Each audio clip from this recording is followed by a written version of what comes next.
How to sign out in Kindle. In this video, I'm going to show you how you can sign out your account. First of all, open the application. So this interface will pop up.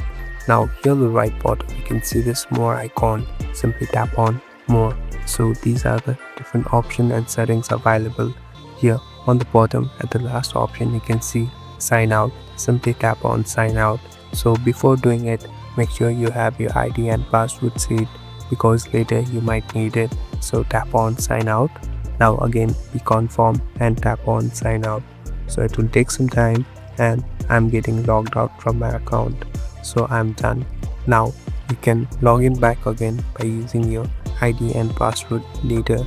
Thank you for watching this video. I hope this video will help you.